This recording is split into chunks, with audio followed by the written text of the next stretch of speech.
Bonjour les amis, aujourd'hui je viens vous présenter l'oracle des dangereuses créatures. Je trouve cet oracle magnifique. Il est de Stacy Demarco, qui a fait également La sagesse divine des animaux, qui est aussi un très très beau jeu. Voilà, et c'est illustré par Kinga Britsky. Alors j'espère que je n'écorche pas le nom. Alors, déjà la couverture est super sympa, avec une belle police d'écriture en rouge nacré. Les contours sont comme ceci. Voilà. Il est paru aux éditions Vega et il est au prix de 24,90 €. Donc voilà. Alors la couverture est un peu particulière par rapport à ce qu'on a l'habitude de voir. C'est assez rêche, ça fait penser un peu à une peau de crocodile. Moi j'aime bien, ça change de ce qu'on voit d'habitude. Donc voilà, je vais vous lire le dos. Bienvenue dans l'univers des dangereuses créatures. Grâce à ce coffret, vous allez mettre à jour des parts cachées de vous-même. En puisant dans les mythes et légendes, cet oracle vous propose un voyage intérieur puissant. Déesses et dieux sombres, vampires, sirènes, valkyries, toutes ces créatures mystérieuses vous aident à faire de vos démons intérieurs vos meilleurs alliés. En accueillant votre part d'ombre, vous libérez ainsi votre lumière intérieure et retrouverez confiance en vous pour avancer plus sereinement sur votre chemin de vie. Alors comme vous le voyez, là on a des exemples de cartes, donc pour nous donner une idée du style de carte, qui est un peu différent de ce qu'on voit d'habitude. Là il y a 44 cartes et un livret de 128 pages. Donc voilà. Alors, il se présente comme ça, donc avec un rouge pâle, avec le motif de serpent. Voilà. Alors, les cartes, on va s'y intéresser après. Donc là, c'est un petit livret. Alors, je vous ai pas dit, c'est un petit coffret de à peu près 14 cm. Vous voyez les petits coffrets qu'on a d'habitude. Donc voilà, c'est brillant. Du rouge. Et donc, quand on ouvre, il y a toujours cet effet peau de crocodile. Moi, j'aime beaucoup. Ouais, c'est vraiment super sympa sur du papier. Il est en couleur. Donc ça, c'est génial. Donc, une introduction. Donc, à propos de cet oracle, les cartes. Alors, de la 1 à la 17, on a le thème de profonde. Donc, c'est les cartes profondes. Les sombres. Alors, les cartes sombres sont de 18. J'ai mon chat qui joue. À 27. Et les cartes dangereuses, c'est de 28 à 44. Donc, on a une introduction qui est assez longue. Donc, voilà, ça fait 4 pages. Et donc, la structure de chaque carte. Donc, là, chacun des éléments suivants apparaît sur une carte. Le nom de la créature, le mot-clé de la carte, comme on trouve d'habitude. Et dans ce livre, en plus de la description et de la signification de chaque carte, vous trouverez donc la dualité, thèmes souvent paradoxaux de la carte et du sujet. Peut être vu comme la lumière et l'ombre. La plante associée, plante qui offre l'essence du message et que vous pouvez utiliser dans vos travaux. Et enfin, le cristal associé, cristal qui offre l'essence du message et que vous pouvez utiliser dans vos travaux.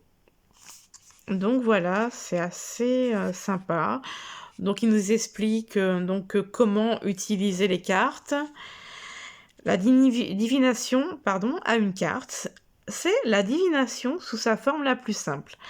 Inspirez et demandez à être guidé pendant que vous mélangez les cartes et que vous en choisissez une seule. Vous pouvez la pratiquer quotidiennement comme certains anciens. Méditez sur cette image, laissez-la vous parler. Utilisez cette carte unique comme guide pour la journée.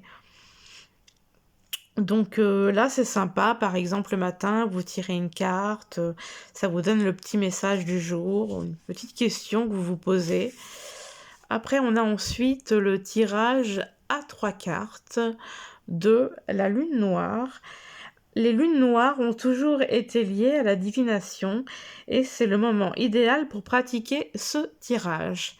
Donc la première carte, le cœur du problème ou de la question. La deuxième carte, le défi. Et la troisième carte, la solution. Bon, c'est assez fréquent le tirage à 3 cartes qui est souvent passé, présent, futur. Donc voilà, là c'est le cœur du problème, défi et solution. Alors, le tirage des 4 éléments. Alors, qu'est-ce qu'on nous dit? Ce tirage de 4 cartes liées est aux 4 éléments. Donc là, la carte 1 qui représente la Terre, quel est le véritable problème? La carte 2, l'air, comment puis-je le résoudre par l'intellect? Et donc, la carte 3, feu, quelles émotions puis-je apporter ou libérer? Et la carte 4 qui représente l'eau, comment puis-je avancer avec fluidité à partir de ce problème? Et vous allez voir, il y a quand même pas mal de tirages. On en a un autre qui est le tirage traditionnel à cette carte, qui est assez du coup intéressant. Mélangez et placez cette carte en cercle, comme c'est présenté. La carte 1 représente la situation telle qu'elle est. La carte 2, ce qui a provoqué la situation. La carte 3, quels sont les obstacles à la résolution du problème. La carte 4, ce qui se passera à la résolution. La carte 5, action pour résoudre le problème. La carte 6, action pour résoudre le problème. Donc en fait, la carte 5 et la carte 6 sont tous les deux des actions pour résoudre le problème. Et la carte 7 aussi. Donc en fait, c'est de 5 à 7 pour résoudre le problème. D'accord. Le changement n'est pas le fruit du hasard. Entreprendre ne serait-ce qu'une petite action en faveur de votre objectif signale au divin que vous avez accepté ce processus co-créatif et ainsi que ce désir est sérieux. Alors là, il y a un petit tirage, c'est le tirage du moment. Donc, alors, qu'est-ce qu'on nous dit? C'est un excellent tirage à utiliser lorsque vous voulez connaître le moment où quelque chose doit se produire en réponse. Par exemple, aux questions telles que quand vais-je trouver un nouveau partenaire? Quel est le bon moment pour déménager? Cela prendra-t-il beaucoup de temps pour mener à bien ce projet? Inspirez et gardez votre question à l'esprit. Alors, je ne sais pas si ma caméra est très bonne. Essayez de ne pas être anxieux ou inquiet. Mélangez les cartes et posez votre question. Tirez une carte du paquet. Cette carte représente l'aspect positif de votre question. Tirez une deuxième carte. Cette carte représente la difficulté ou l'obstacle inhérent à la demande. Maintenant, tirez une troisième carte. Celle-ci vous donnera une indication du moment. Dévotion à vos cartes. Donc là, qu'est-ce qui nous explique que si vous le pouvez, mettez-vous à l'extérieur, au bord de mer, sur terre ou dans le ciel. Invitez votre animal de compagnie, si vous en avez un, à vous accompagner. Brûlez quelques feuilles de laurier, de sauge ou d'encens, laissez leur fumée embaumer l'air. Jetez un peu de sel sur les cartes, du sel de mer de préférence, et dites « Je purge, je renouvelle ». Je protège. Ensuite, allumez une bougie dorée et dites « Je demande le pouvoir universel des éléments, des dieux et des déesses du soleil, Je rapproche un peu plus, mais je crois que j'ai une caméra un peu mauvaise. C'est pas une très bonne qualité. Donc, et puis il y a la lumière aussi. Donc voilà. Donc de la lune, de la terre et des saisons, pour me bénir ainsi que ces cartes. Elles vous honorent, je demande à être guidée vers la vérité, l'éveil et la clarté, ainsi que la force et le courage de procéder à des changements si j'en ai besoin. Passez maintenant le paquet à travers la fumée des herbes en disant « Je voue ces cartes à mon bien et au bien général. Quels sont le bien entre ici. Et qu'il en soit ainsi. Si vous voulez, vous pouvez pratiquer votre première divination en sachant que les énergies supérieures ont entendu votre dévotion et vont répondre de la même manière. Donc là, nous avons les cartes. Alors, c'est présenté comme ceci. Donc voilà, comme je disais tout à l'heure, hein, ça commence par l'ombre. Et donc il y a la signification, la dualité, qui a pas mal de textes quand même pour un petit jeu, la plante associée, et donc comme là, pour la carte ombre du thème profond, on a la plante associée mandragore, cristal associé, obsidienne noire. Donc voilà. Et donc, en plus, moi, ce que j'aime beaucoup, c'est qu'il est en couleur. Il est en couleur et souvent, les petits livrets comme ça, c'est plutôt du noir et blanc. Donc là, on a vraiment ça pour toutes les cartes. C'est super sympa. Moi, j'aime beaucoup. Et j'aime beaucoup cet univers. Donc voilà. Donc on a un petit à propos de l'auteur. À propos de l'illustratrice. Puis on retrouve là le motif du serpent. Super sympa. Donc voilà. Et donc là... Alors voilà, c'est les jeux, comme je disais tout à l'heure. Donc là, il y a la sagesse divine des animaux qu'elle a fait aussi. Et donc, il y a aussi l'oracle de la lune, qui est un jeu que j'aimerais avoir. Je ne l'ai pas. Et le pouvoir de la terre. Donc, celui-là, je ne le connais pas.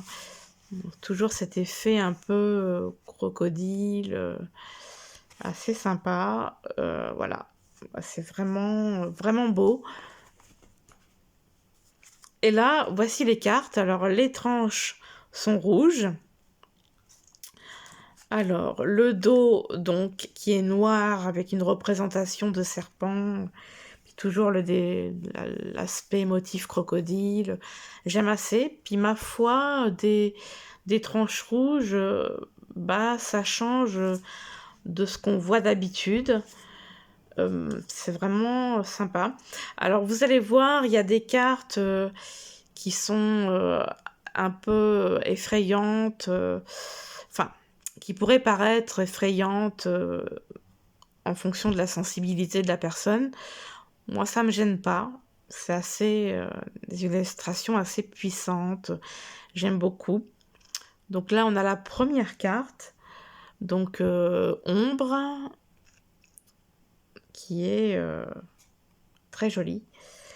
Donc voilà, sur le thème profonde. Donc là, la deuxième carte... La liberté, celle qui. Alors moi, je trouve les illustrations vraiment magnifiques. La Kraken mystère. La trésor dragon. C'est assez mystique quand même. Hein. J'aime beaucoup. Hein. Ouais, là, c'est vraiment très très très beau. Kelpie, ça s'appelle avertissement. Attention. Alors là, acceptation, j'aime beaucoup celle-là Ça me fait penser à la carte de la mort, mais ça peut faire peur et à la fois être beau à regarder.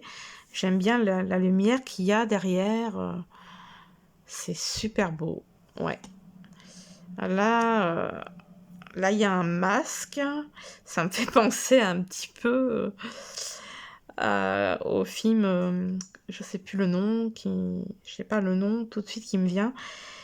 Et avec une autre personne derrière, avec un masque aussi. C'est... Ouais. Mais j'aime bien, moi, ça change de ce qu'on voit d'habitude. Alors, ce qu'il a, la résilience. Alors, je m'excuse, je n'ai peut-être pas dit le mot-clé de la carte d'avant. Donc là, c'est les cerbères, les gardiens. Gunakadet, c'est des noms un peu compliqués. Bénédiction. L'hydre, ouais, c'est comme on lisait sur le coffret, c'est des mythes, des légendes. Et donc là, vous voyez, dans le fond, il y a la représentation de la statue. Et donc là, c'est la régénération.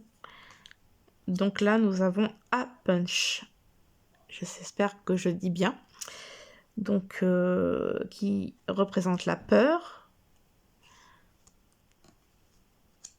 Ah, j'aime beaucoup, beaucoup. Sibylle, la prévoyance. C'est vraiment, vraiment très lumineux. Beauté, sirène. La loyauté, ça, il faut en avoir. Mitra. Donc c'est assez... Moi j'aime bien ce côté un peu sombre et lumineux à la fois.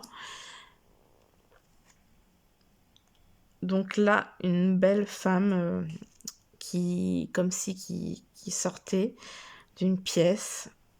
Et si on rentre à l'intérieur, c'est la nature. Et puis il y a sur le côté une personne un peu qui peut faire peur peut-être. Voilà. Bon, comme je le disais, hein, c'est vraiment des cartes assez... qui peut être un petit peu, tout du moins, effrayantes pour les gens qui n'accrochent pas, et voilà, qui sont sensibles. Mais voilà, c'est un peu le charme du jeu. Donc là, c'est une personne qu'on ne voit pas le visage. Il y a beaucoup de lumière. Il ressort un peu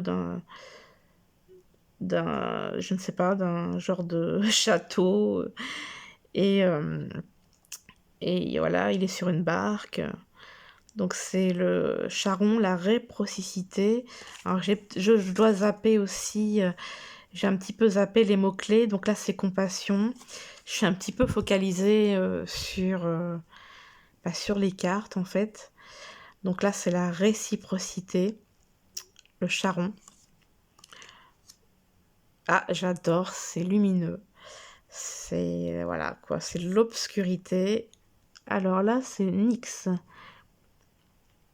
Et donc là, on passe du coup. Alors j'ai oublié de vous dire, c'était voilà, à partir de la 18, on est sur le thème sombre. Là, l'obscurité, la 20.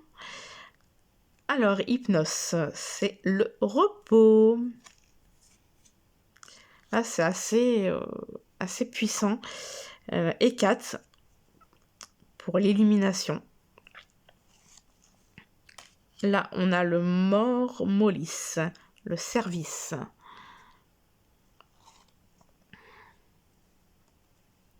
Circé, l'alchimie. Donc là, amour, Kali. Ah, c'est vraiment les personnages de légende. Ouais. C'est très beau. Anubis, qui représente le respect. Alors, je vous ai pas dit là aussi. Anubis, Ouais, moi j'aime beaucoup tout ce qui touche à l'Égypte. Morrigan, la souveraineté. Les murs, solitude. Et ça, on est tous un peu confrontés dans la vie à la solitude. Il y en a qui s'en accommodent bien. Donc là, la fin, vampire. Bon, là, vous voyez, c'est un peu... Là, par exemple, celle-là, pour quelqu'un de fragile, elle peut faire quand même peur. Le loup-garou, le changement. Bon, je vais pas dire que ça va être non plus ma préférée, hein, mais ouais, ce serait celle que j'aime le moins parce que c'est assez violent. Donc là, et donc le changement et le myrmidon. Donc les personnes, un peu des guerriers, avec des armures. Ça représente la discipline. Nous avons là, ah oui, alors on est passé aux cartes dangereuses. À partir, ouais, c'est bien ça, c'est ce que je me disais, à partir de la 28, à partir du vampire, les cartes dangereuses. Alors, là, nous avons aérin. C'est des mots qu'on ne sait pas vraiment comment que... Aérin, Aérins, bon, je ne sais pas trop comment dire ce nom, qui représente la vengeance. Alors, chimère, la synergie. Moi, j'aime beaucoup parce que ça se démarque des autres jeux. Le chagrin, bench. Comme je disais, les mots, hein, c'est la Jormungrande, serpent de Mingar, la harpie, le chaos. Alors là, celle-là, je l'aime beaucoup parce qu'elle est sombre et lumineuse. Déjà, comme je le disais tout à l'heure, c'est très beau. Arquette, site, je sais pas, c'est des noms anglais. Enfin, je sais pas. Ça représente la concentration. Et là, bon bah moi, j'adore les chats, hein, Puis là, on a un chat aux grandes oreilles avec un regard assez puissant. Alors, fetch, le miroir. Cute-site, sécurité. Sheila Najig, limite. C'est pareil, bah là, ce qu'elle tient, c'est... J'arrive pas trop à définir exactement. Ouais, c'est... Limite. Donc, gratification, le sphinx. Alors, l'Égypte, hein, une égyptienne là, avec un chat. Ouais, super sympa. Gratification. Alors, aussi, déconnexion. Peut-être quand il faut se déconnecter un petit peu de certaines choses. Valkyrie, le choix. Alors ça, c'est celle de la présentation du coffret. C'est la méduse, injustice, qui, je trouve, est très belle. Et là, Puka pour la malice. Donc, voilà. Moi, je sais pas ce que vous allez en penser, mais je trouve ça super sympa. Donc, voilà. On va en tirer une. Ah, bah moi, j'aime bien quand les cartes sautent du paquet. Je me dis, c'est que c'est celle-là qui doit arriver. Alors, qu'est-ce qu'on a? On a Hypnos, le repos. Alors, on va aller voir dans le bouquin à quoi ça signifie. Qu'est-ce que ça signifie? Alors, c'est la 20 dans le thème sombre. Tac, tac, tac.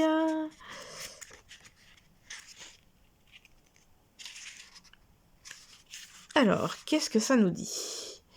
Alors, je suis désolée pour la caméra, c'est vrai que c'est pas de très bonne qualité, et puis la luminosité, forcément. Donc, privilégiez le repos et le sommeil.